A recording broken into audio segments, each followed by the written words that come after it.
Hey guys, Stalkers are pretty weak, probably C tier. So the Stalker generally has low HP and DPS for the price. The Stalker also has bonus damage against armored units, but Lings are not armored. And Blink is also pretty useless, because yeah, the Stalker can blink away from Zerglings, but the Zergling has a very high speed, just needs 3 seconds to again catch up to the Stalker and surround it and kill it. Stalker is really weak, C tier. Next we have the Zealot. I would say the Zealot is a B tier counter to Lings. So in the early game, the Zealot is really weak because without charge, it's very slow and a small number of Zealots get surrounded by Zerglings very easily.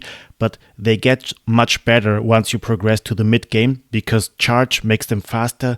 And if you have like a critical mass of, let's say, 10 to 12 Zealots, the Zerglings can't really get a surround on that. So I would say in the early game C, in the mid game A tier, so let's put them into B tier. The Adept is pretty good against Lings. The reason is mainly the Adept has a nice bonus damage against Zerglings, against light units, and the Zergling is light, and the Adept always two-shots the Zergling. I would put it into A tier.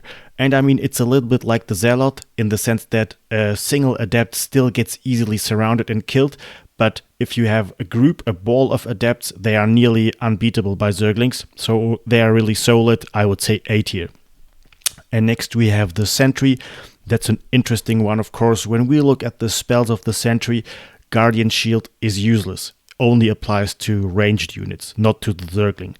The Force Field is pretty good because the Force Field takes up a lot of space, it blocks the movement of Zerglings, and it prevents Zerglings from surrounding your army.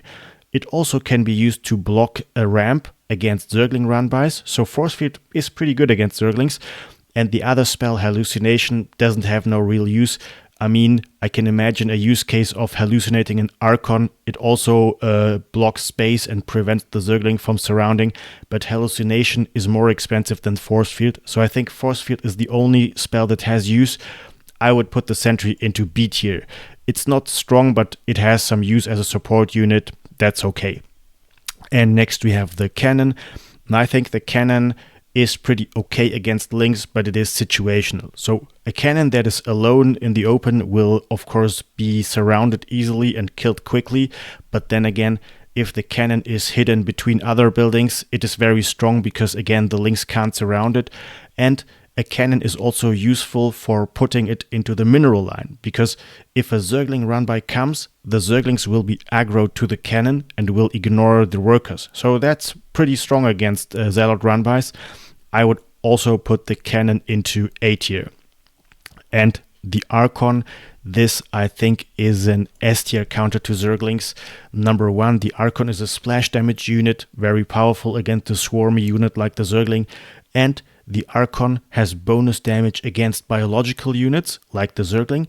And with this bonus damage, the Archon actually deals 35 damage per shot. And this means that the Archon usually always one-shots the Zergling.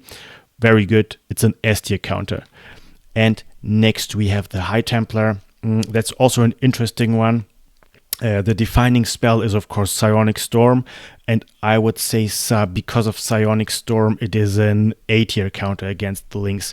So splash damage is generally strong against Lings, but I feel like using storms against Lings is a bit wasteful because the storm deals up to 110 damage, but the Zealot just has 35 HP, so they're just much better targets for a storm, like Hydralisks. Also, in the recent patch, the tick frequency of the storm has been nerfed, so the damage doesn't apply really fast, and the Lings have more time to run out of the storm. So it's not as strong as it used to be, but I would say it's still good. It's an A tier. The Dark Templar is, in my opinion, not good. I would put it into C tier.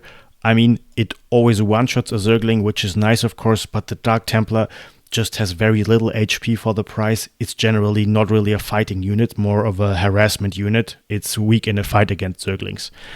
The Phoenix is also interesting because, of course, the Phoenix can lift ground units. It can lift the Zergling, and it also has bonus damage against light units, and the Zergling is light. So this might sound pretty good in theory, but the thing is, a full energy Phoenix just has 4 lifts, 4 graviton beams, And for the price of 1 Phoenix, you can make 10 Zerglings. So even if you lift a couple of them, there's still many more Zerglings left and you can't do anything against them. So the Phoenix is pretty weak just because you can make much more Lings than Phoenixes for the price. And next we have the Void Ray. I think it is okay, just because it is a flying unit with an anti-ground attack, of course. The Zergling doesn't shoot up. And but then again, the Void Ray's damage output is pretty low against Lings, because the Void Ray deals bonus damage against armored units and Lings are not armored. So yeah, it will kill the Zergling over time and the Zergling can't attack back, but the damage output is really low. Sometimes Zerg can make the Lings faster than the Void Ray can destroy them. I would say B tier. And next we have the Oracle. This is very good. I think it's an S tier counter. It's a flying unit with an anti-ground attack, of course, and the anti-ground attack, the pulsar beam, is very high damage against Lings. It deals bonus damage against light units like the Zergling, and the stasis trap is also pretty nice. Sometimes you make a stasis and a big clump of Lings gets caught in that. I think it's an S tier. The carrier is, of course, okay. It's a flying unit with anti-ground and with a good damage output, but it still comes into the game too late. So usually Zerglings are usually threatening in the early game. And yeah, if you have the carrier, of course, it destroys the Zergling, but it requires a lot of tech, a long build time, but it's good, of course, against Zerglings. Next, we have the mothership. Yeah, of course, you don't make the mothership to counter Zerglings. It is a flying unit with an anti-ground attack, so technically it is a counter, but it is super slow, can be outrun easily, has very low damage output. I would put it into D tier. And next we have or maybe into C tier, maybe C. And next we have the Tempest. This is also a very weak one. I would honestly also put it into D tier because, yeah, it is a flying unit with an anti-ground attack. It can destroy the Zergling, but it also comes into the game pretty late. You need a fleet beacon, and the damage output of this thing is super low. So again, it's like the Void Ray, but even worse in the sense that Zerg can produce the Zerglings more quickly than the Tempest can destroy them. But maybe I think I should also put it into C tier. Yeah, C tier seems fair. And next we have this guy here, the Disruptor. This is a D tier, and the reason is just the Disruptor Nova projectile is pretty slow, and the Zerglings are very fast. It is very easy for Zerglings to dodge the Disruptor Nova. I think the probability of actually killing Zerglings with the Disruptor Nova is close to 0 because they're so fast, and it is also a pretty slow unit. It gets surrounded easily and dies quickly to the Zerglings around. I think it's a D tier. Next we have this guy here, the Immortal.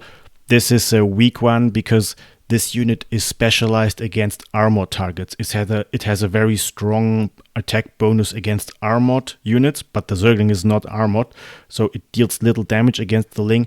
Also not the fastest unit, again, gets surrounded pretty quickly, it dies pretty quickly, C tier. And then we have the Colossus. This is of course an S tier for many reasons. Number 1, it has splash damage, very strong against Zerglings. Number 2, it has a long range. Number 3, it has bonus damage against light units like the Zergling. It also has cliff walk, so oftentimes it can just walk over a cliff and the Zerglings will not be able to attack the Colossus.